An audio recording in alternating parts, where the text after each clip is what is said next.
10 minit. Tuan Ibu Ketua, terima kasih kerana memberi peluang kepada saya untuk bahas bajet 2021. Tuan Ibu Ketua, saya nak mulakan dengan kongsikan satu kisah benar.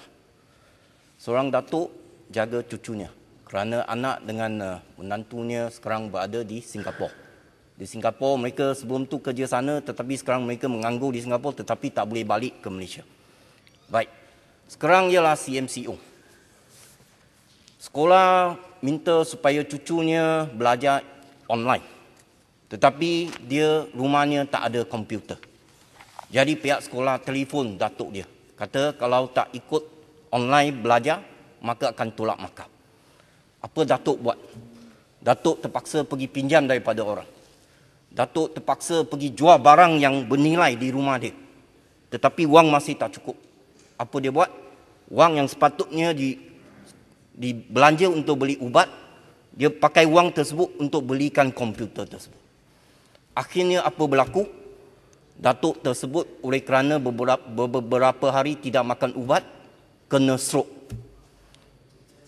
Daripada kisah benar ini kita boleh lihat bahawa rakyat di luar sana semuanya susah. Kisah ini memberitahu kepada kita, rakyat mereka nak beli satu komputer pun tak ada wang. Dia nak beli komputer second hand saja pun tak ada wang.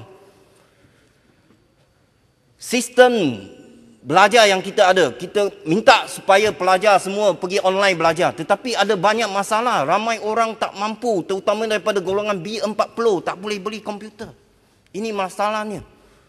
Ya, masalah kita ada 1 juta rakyat Malaysia yang berada di Singapura. Yang mereka tak dapat balik ke sini, tak dapat kerja di Singapura. Tak dapat bawa wang balik ke Malaysia. Keluarga mereka, 1 juta keluarga mereka yang ada di Malaysia juga menghadapi masalah. Ini hakikat yang berlaku di luar sana. Ini sungguh menyedihkan kita. Tetapi apa yang kita lihat, ada pihak yang tidak bertanggungjawab, yang cuba nak menggunakan COVID-19, nak kaitkan dengan COVID-19 dengan bajet supaya nak isytiharkan darurat. Inilah golongan yang kita harus kutuk. Perbuatan mereka sungguh keji sekali. Datuk Speaker, saya rasa marah. Marah apabila lihat ada orang cuba nak ambil kesempatan ini. Saya lagi marah apa, Datuk Speaker? Semalam saya lihat ada satu dokumentari daripada Al Jazeera yang berkaitan dengan skandal 1MDB. Sebelum ini kita pernah dengar Pekan mengatakan bahawa dia merupakan mangsa kepada penipuan Jolo. Tetapi dalam dokumentari tersebut, Jolo pula kata dia merupakan mangsa kepada penipuan yang dilakukan oleh Pekan. Jadi kita nak tanya sekarang sama ada Pekan tipu Jolo ataupun Jolo tipu Pekan. Yang saya tahu, Pekan tipu rakyat Malaysia, seluruh Malaysia ditipu oleh Pekan. Sebab Jolo kata, wang lebih daripada 1 bilion dimasukkan ke dalam akaun Pekan tu bukannya daripada ahli keluarga Diraja Arab Saudi, tetapi adalah daripada wang di dalam 1MDB. Boleh mencelah. Jolo juga kata, tuan betul, Jolo juga kata, Kota Melaka, Jolo sudi buat settlement dengan DOJ di USA, Amerika Syarikat, untuk jualkan aset-aset, pulangkan semua aset-aset untuk bayar hutang 1MDB. Tetapi Pekan, kita tahu bahawa yang melarang yang disebut Jolo untuk membuat Kota Melaka ini Datuk Speaker telah sebab itu saya ingin dalam mahkamah dan dia akan dibawa lagi ke mahkamah rayuan kepada dan Parlimen, mahkamah persekutuan. Jadi supaya adalah PAC, tidak bagus untuk kita Kota berharap Melaka supaya PAC membuat tuduhan-tuduhan begitu dalam Dewan Rakyat ini. Saya tak bagi masa. Saya minta puntian duduk secara betul, sebab itu saya nak cadang kepada PAC supaya kita jalankan satu siasatan yang menyeluruh.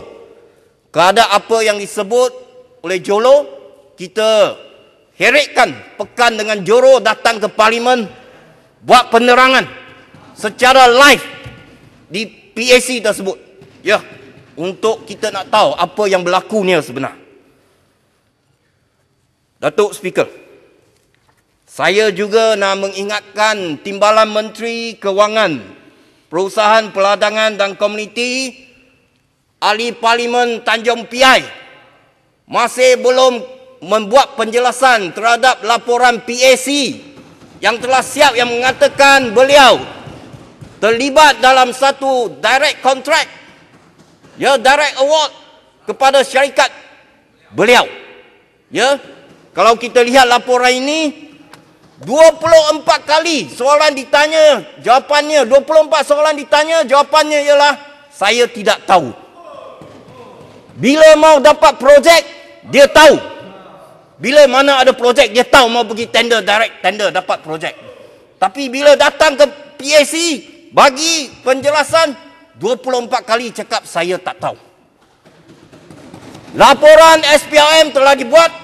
Saya harap supaya SPRM ambil tindakan dengan secepat mungkin. Datuk Speaker, kita semua tahu industri pelancongan merupakan antara sektor yang paling terkesan oleh wabak COVID-19. Dan sektor pelancongan adalah antara penyumbang terbesar GDP negara, iaitu lebih kurang 15%. Tetapi kerajaan kelihatan tidak memberi sokongan dan bantuan yang sepenuhnya kepada mereka.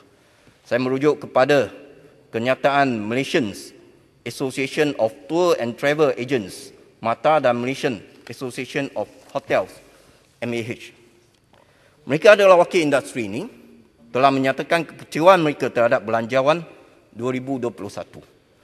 Menurut MATA, mereka menyatakan dengan izin, the budget has failed to meet the needs of tourism enterprise, particularly SMEs, and does not address the key issue of protecting jobs. Sebenarnya mereka ada buat beberapa cadangan, dan cadangan dan permintaan mereka adalah munasabah. Antaranya, yang pertama, pelanjutan moratorium untuk industri pelancongan sehingga Jun 2021. Kedua, peningkatan subsidi upah. Ketiga, rebate untuk bil elektrik dan bil air. Keempat, pelepasan cukai sehingga RM8,000 untuk aktiviti pelancongan domestik.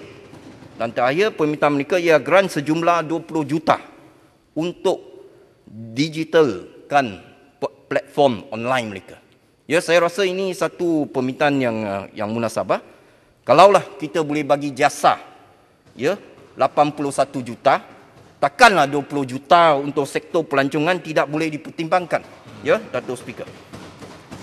Seterusnya, saya ingin mencadangkan supaya kerajaan mewujudkan satu skim jaminan, ya, yang barangkali boleh dinamakan sebagai skim jaminan pendapatan sementara. Kita lihat dalam sektor pelancongan, terdapat banyak peniaga-peniaga kecil seperti penjaja cendera hati, penarik beca, gerai makanan, hotel bajet. Dan mereka sudah kehilangan sumber pendapatan kerana tiada pelancong. Jadi buat sekarang memang sukar untuk kerajaan merangsangkan sektor pelancongan. Ya, kita semua faham. Mungkin dia mengambil masa 2 hingga 4 tahun lagi untuk pulih. Jadi bagaimanakah kerajaan boleh mengurangkan beban para peniaga di sektor pelancongan sementara mereka boleh beralih ke sektor lain? Jadi cadangan saya ialah supaya kerajaan laksanakan satu program yang mungkin boleh dinamakan sebagai skim jaminan pendapatan sementara, di mana kerajaan terus berikan RM1,000 sebulan selama 6 bulan berturut-turut kepada peniaga kecil di sektor pelancongan. Ini merupakan akan menjadikan, ya, sebagai jaminan pendapatan kepada mereka untuk 6 bulan supaya mereka tidak perlu risau, ya, bimbang tiada pendapatan dan tiada makanan untuk keluarga mereka. Maka pada masa yang sama mereka boleh fokus untuk cari kerja atau mulakan perniagaan kerja di sektor yang lain. Ya, isu yang seterusnya yang saya nak kaitkan ialah berkaitan dengan moratorium. Saya nak kaitkan moratorium dengan M40. Minta, ya, kita lihat. Minta rubuskan 30 saat. Ya, Datuk Speaker. Dalam keadaan COVID-19 ini, golongan M40 juga terkesan teruk. Ramai yang dipotong gaji ataupun pengurangan dari segi allowance. Jadi masalah utama M40 biasanya ialah pinjaman kereta dan pinjaman perumahan.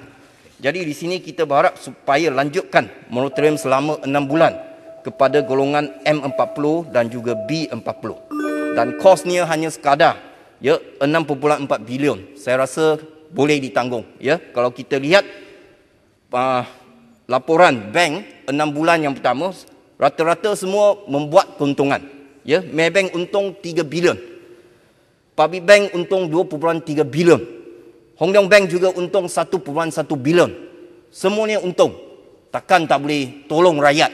Ini ialah banker jaga banker ke kerajaan nak jaga rakyat? Itu saya nak minta supaya kerajaan pertimbangkan. Isu yang seterusnya lalu juga yang akhir sekali ialah mengenai dengan skim insurans pekerjaan EIS yang di mana buat masa kini tidak terbuka untuk mereka yang bekerja sendiri. Sedangkan kita tahu di Malaysia terdapat 2.7 juta pekerja yang dikategorikan sebagai bekerja sendiri.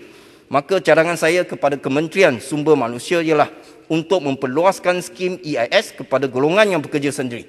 Supaya membenarkan mereka bekerja sendiri ini boleh membuat caruman untuk EIS, maka apabila perniagaan mereka tutup, sekurang-kurangnya mereka boleh dapat bantuan kewangan untuk buat sementara. Datuk Speaker, kita dalam norma baru ini semua kita go online, online belajar, online beli barang, online perkhidmatan online, sehingga ada online nikah juga online. Jadi saya nak minta supaya Jabatan Kebajikan pertimbangkan supaya permohonan bantuan kebajikan itu dibuat secara online. Buat masa kini pemohon terpaksa pergi ke pejabat Jabatan Kebajikan. Jadi saya nak minta supaya Jabatan Kebajikan boleh amalkan online. First layer bagi mereka online, mohon dulu. Kalau dah lulus semua kelayakan, barulah pergi lawat rumah mereka. Ini dalam norma yang baru. Baik. Akhir sekali, Datuk Speaker, ini juga berkaitan dengan online, dan juga cara untuk kita barangkali kerajaan boleh meningkatkan pendapatan, iaitu sekarang ini kalau kita lihat di kedai beli tiket nombor Magnum dengan Sport Toto, mereka tak ada online, tapi Big Sweep ada online. Jadi oleh kerana ramai pengunjung sudah tidak pergi ke kedai Sport Toto ataupun Magnum sebab mereka perlu scan MySejahtera, perlu scan suhu mereka tak pergi sana beli. Apa mereka buat? Mereka beli daripada sindiket illegal gambling.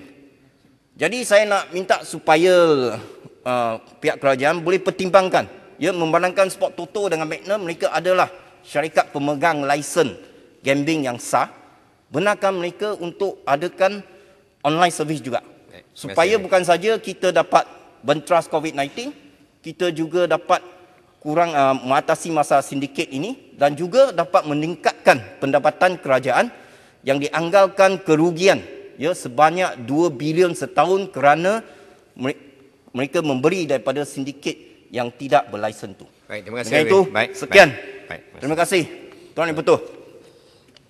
Sekarang saya jemput Yang Berhormat